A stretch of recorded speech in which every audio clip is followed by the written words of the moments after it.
Welcome to BGCA Career Clips. Today, we're talking with the CEO and founder of Don Air Company, Taylor Walsh. Taylor established the fashion company Don Air in 2018 in New Jersey. The clothing line is inspired by culture, streetwear, and military style. Taylor's late grandfather, Pop, used to create patches for bomber jackets worn by military personnel and enthusiasts. Taylor reinvented Pop's original fighter jet patchwork and turned it into everyday clothing worn by a diverse customer base. Welcome to the show, Taylor. Hi, thank you for having me. Thanks for the opportunity. I'm very excited. Yes, so with Don Air, I first want to say a lot of inspired me while my pop-up was still alive, and I would see his patches that he drew because I saw them go from paper to he sent them out, they sent back on a patch. It was very fascinating. So I always wondered, how could I do something like that? I can't draw. I can be a little artistic, but I don't have what he has. So when he passed away and we had 600 different types of patches, and I don't really know what to do with patches, I decided maybe to put a plan in set that maybe I could turn this into something that my peers and people my age would wear. So before I even really got to the concept of Don Air, I studied fashion, I studied prices, anything I could do to just get more information about an industry. It took me 2 years before Don Air even launched its first photo shoot and first drop. So I really thought it was so important to know everything because I think with a small company, you can't make any mistakes at all. So my career paths have been all over. When I left, well, when after I graduated college, I actually started working for the government. I was part of the marketing team for the freeholders in my area. I learned how to make commercials. I learned how to run their social media. I learned all the tips and tricks to pretty much getting your name out there, how to control what people see about you, control the narrative, which is really a huge thing. I did that for about a year. And then after that, I actually got into real estate marketing. And in between those two jobs, that's when Don Air came.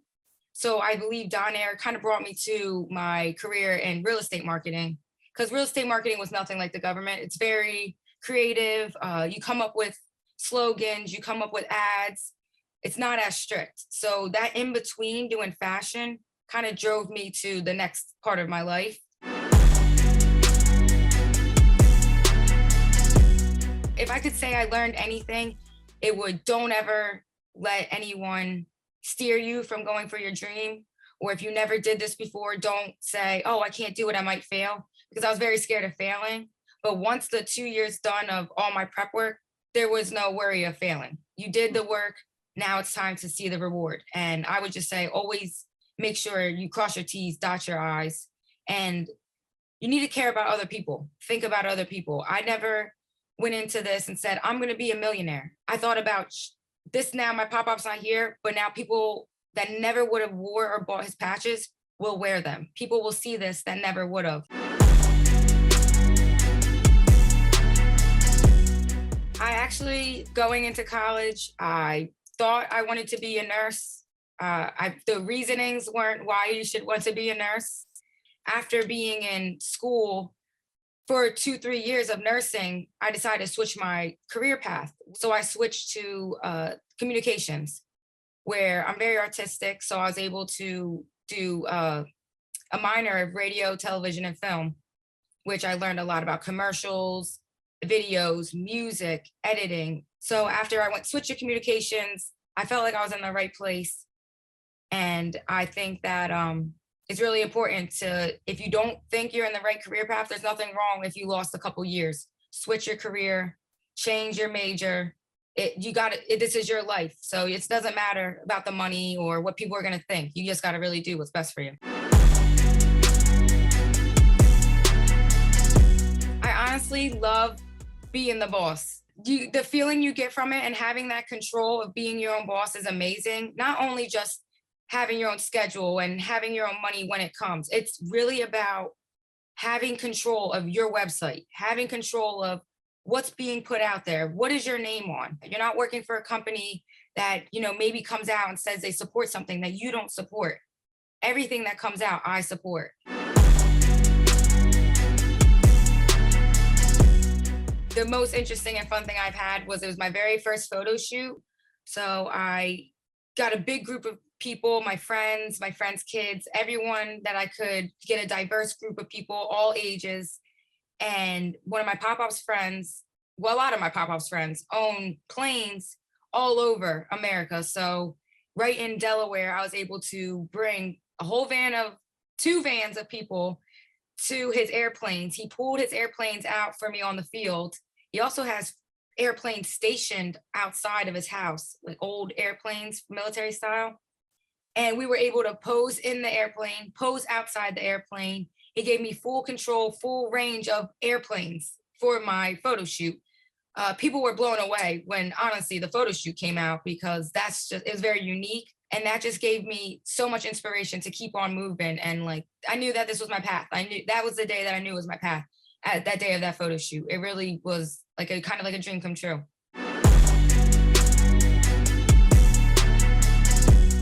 So a day in the work life always starts. I think it's very important to meditate, clear your day before. You don't want to bring in yesterday into today. We'll check my schedule, figure out what's going on. Usually I do have orders, and I like to do the order sewing. So I like to get sewing out of the way, packaging, get everything going. If it has to be sent out, send it out. After I have all my meetings, or I'm meeting with someone, going to the store, because I go to the store a lot to just drop her off things to sell. After I do all that, I like to come home, and it's very important to keep your social media presence alive, keep your website fresh. I like to do a lot of things like giveaways, and just come up together with my peers with things. How do we get our name out there? We're going to do a show. We're going to do a pop-up show. Anything we could just really, push our brands along. It's really what I take my whole day of, just thinking, creating, and putting it in motion, really.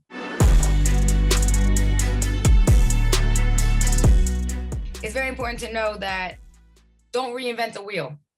Change the wheel, make it better, make it your own. So nothing is ever going to be your very authentic thought. But what is important is yes, having your own style. And I've always loved taking fashion risks. Things that stand up to me when I was a kid growing up, high school to now. When I see something, half the people might like it, half the people make fun of me for it. So I think being yourself and really just letting that bloom, you will find your creativity and be that. Yeah, so maybe this might not be a great trait for having friends and with family, but I'm a control freak, 100%. If things are out of my control, I'm actually mean and have anxiety. So I've learned to deal with this. But being a control freak has made me not make those mistakes in fashion that you see big brands make. I don't let anything slip through those cracks. I don't want to offend people. I don't want someone to be mad at me. I don't want someone to, tarnish my name, or me tarnish my own name. And that's not just because of my name. This is my Pop-Ups brand. He started it. It's his name. He actually has air on these patches.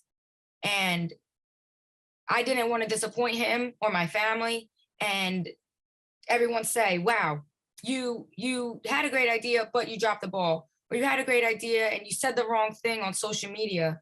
And now, nobody wants to wear your stuff. So that's actually a great question, because you can make $0 in the fashion industry, or you can make six figures. That's why this is your fashion line, and how much you put into it, you're going to get out of it. So that's actually, it's up to you what your salary could be. The startup is going to be the first thing, it's hard. You have to save your money because you did not make money yet. So to start up, I first had to buy everything that my models were wearing. So since I told you I had a huge shoot with people, I needed 10 jackets right out of my pocket. There was no sales yet. I needed 10 jackets. I had to purchase the patches. Thankfully, I learned how to sew. So I saved lots and lots of money on the tailoring. Purchasing my LLC was important. I didn't want anyone to steal my idea, steal my name, and that was a little costly doing the LLC and making the website. Those were the few of the costs that get you started. But like I said, it's cost to be your own boss. So I thought I did it a very smart way and very cost effective. It wasn't that bad, but it does cost to start it up.